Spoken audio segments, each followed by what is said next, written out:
Hey, feeling good, like I should. When in dark, walk around the neighborhood, feeling blessed. Alrighty, let's take a look at our homework for problems 13 through 17. The first problem, let me go ahead and clean a few things up here. Dooby dot there. Nice. Okay. So, which fractions listed below have repeating decimals and which ones have terminating decimals? So remember, the terminating decimals are the decimal numbers that come to a stop at some point in a decimal place, and the repeating decimals are the ones that keep going on with the repeating pattern.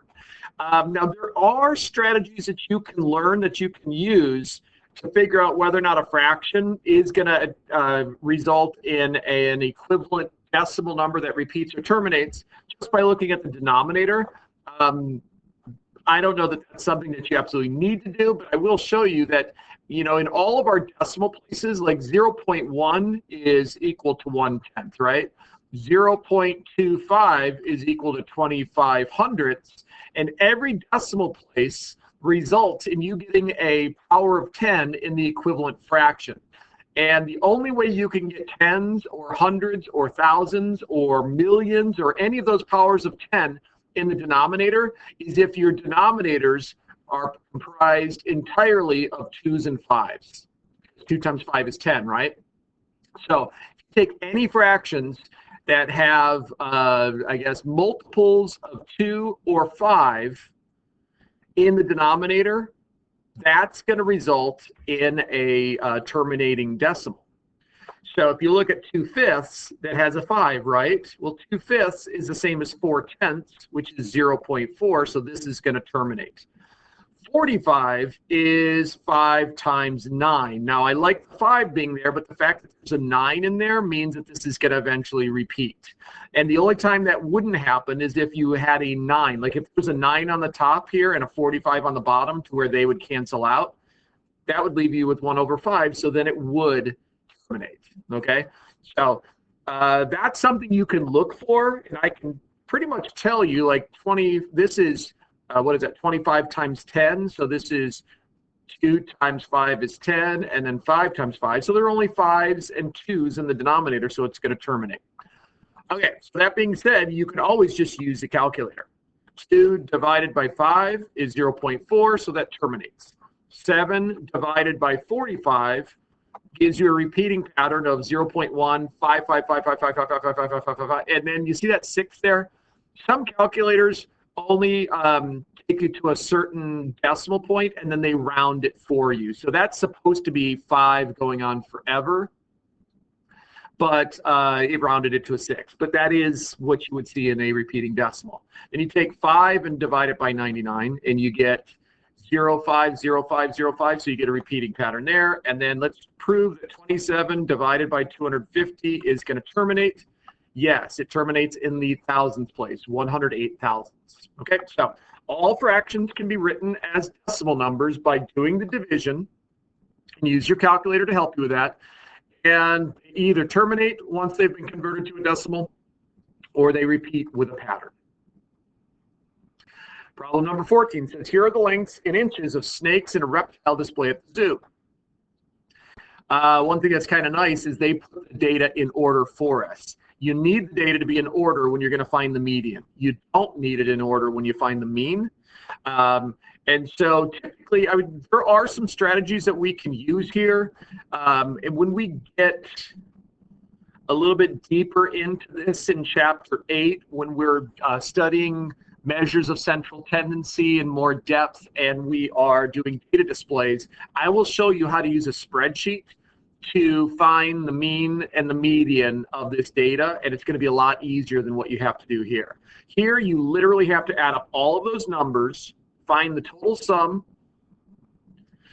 All of these numbers add up to 389, and then there are 10 numbers, right? 1, 2, 3, 4, 5, 6, 7, 8, 9, 10. So when you take all the total sum of all the numbers divided by the number of numbers, that gives you the mean. And so the mean for this data is 38.9. The median is a little bit easier. For the median, you just find the numbers in the middle. And since there are an even number of numbers, you're going to have 2 of them that are in the middle instead of one. If it's an odd number of numbers, you always have one single number in the middle, and that's your median. But when you have an even, you have two of them in there, you have to find the mean of those two numbers. So what's the halfway point between 38 and 42? It is 40. So that means that the median is 40. Now, one thing to be aware of here, you can generally use either the mean or the median.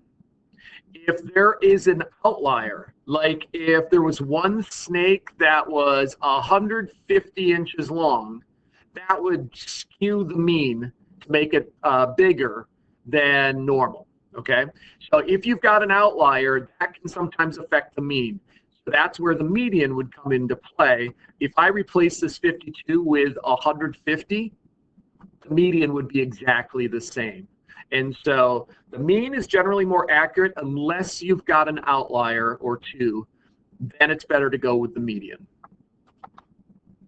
All right, Thomas has, what does he have? 7 green marbles, 5 blue marbles, and 4 red marbles for a total of 16 marbles there. Okay, so for each part below, if the marble is selected is replaced before the next marble is drawn, find the probability.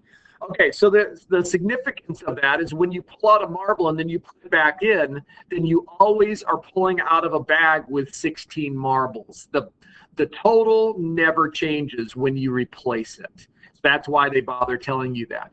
So the first question is asking the probability of getting a red marble. Well, 4 out of 16 simplifies to 1/4, which is 25% or 25 hundredths. A red or a green marble. That's interesting. So red or green means you've got a total of 11 marbles that I like to call them winners. You know, if you think of this as being like a contest and you win, if you pull out a red marble, you got a 25% chance of winning. If you win by getting a red or a green, now you've got 11 winners there. So that's 11 out of 16, which is 68.75%, which is 6,875 10,000ths in decimal form. And then the orange marbles, well, there aren't any orange marbles. So that would be impossible to pull one out. So the percent is 0, 0/16, and so on and so forth. Finding patterns is an important problem-solving skill used in mathematics. You will use the patterns in diamond problems to solve other problems later in the course. Can you discover the pattern? Okay, so this is generally confusing at first, but once students see what the pattern is, then they generally know what to do here. And these diamond problems are getting you ready. We're starting you early for a very important concept that you're going to learn in high school math. Understanding the basic principles of these diamond problems will help you tremendously with higher level math that you're going to have to do on a regular basis. But I'm not going to show you that now because it's way complicated and over your heads and you're not ready for it. But this you're ready for. So here, take a look at these two numbers. What do you notice about those two numbers and that number? You notice how 5 times 2 gives you 10? Let's take a look at each one of these numbers. Is that a pattern that holds true for every single one of these situations? 2 times 8 is 16, 8 times 7 is 56, and 1 times 4 is 4. So with these diamond problems, when you multiply these two numbers on the left and on the right, they always give you the product on the top. Now let's take a look at this number. What do you do with the 5 and the 2 to get 7? What do you do with this 2 and the 8 to give you 10? The 8 and the 7 to give you 15, and the 1 and the 4 to give you 5? Well, those are sums. So the two numbers on either side get multiplied together and their product gets written on the top, and they get added together and their sum gets written on the bottom. Okay, so that looks pretty straightforward here, right? There's your sum. Here's your product of 3 and 4. Here's your product of 2 and 3. Here's your sum of 2 and 3. But now we have to do a little bit of algebraic reasoning here. At this point, you're going to start thinking, all right, I know I've got number 2, and I have to multiply it times something to give me the answer of 12. So what would you multiply times 2 to give you 12 for an answer? Well, let's solve this algebraically. Divide each side by 2, you get x is equal to 6. That means this number has to be a 6 there, And now you have enough information to find the sum. 6 and 2 makes 8. And problem D, that's the one that you're going to need for high school math. This is the ultimate in algebraic thinking. What two numbers have a product of 28 and when added together give you 11? So this is where we can make a list. We could say, all right, well, you got 1 times 28, but when you add those together, that gives you 29, and we want 11. So then you try 2 times 14, and when you add those two numbers together, you get 16, not 11. Then the next combination of factors of 28 would be 4 times 7 is 28. So now you add them together, and you get 11. That's the winning combination. The two numbers whose product is 28 and whose sum is 11 are 4 and 7. Okay, you are going to practice this hundreds of, well, maybe not hundreds, yeah, maybe hundreds of times. There'll be like 3 or 4 of those problems easily on multiple homework assignments throughout 7th grade and 8th grade. You are going to be experts at this. Right now, if it seems confusing, totally okay, because it's just been introduced, right? Give it some time, practice it, be okay making mistakes, correct your mistakes, and you will do fine. And then our last problem. This relates to the M&Ms, where we were learning how to convert from a mixed number to an improper fraction. And I could draw pictures. I don't really want to draw a picture of an 11th piece, but I could do it for this one just to demonstrate what we would do. First of all, it says you got 3 holes. Those are perfectly drawn circles that are exactly the same size, as you can tell. And then you've got 2/5. So there's like 1/5 and then 2/5. So how many total fifths do we have? Wait, 1, 2, 3, 4, 5. Yes, 1, 2, 3, 4, 5. 1, 2, 3, 4, 5. So you got 5 of them there. You got 5 of them there. You've got 5 of them there. And how many fifths are here? Only 2. So the process that we use is this. We always take our denominator, which tells you how many total fifth pieces are in 1, and you multiply it times the number of ones. You got 3 of them, right?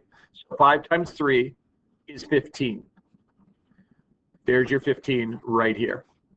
And then you add that 15 to the remaining 2 to give you a total of 17 fifths. So that's the process for converting from a mixed number to an improper fraction. So 11 times 1 is 11, plus 1 gives you 12 11ths. 15 times 2 is 30, plus 4 gives you 34 15ths. Okay? Hopefully this is all review for you because you spent time in 5th and 6th grade doing these conversions.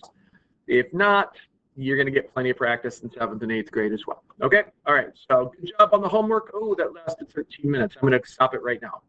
Take care. Hey, feeling good, like I should. Winning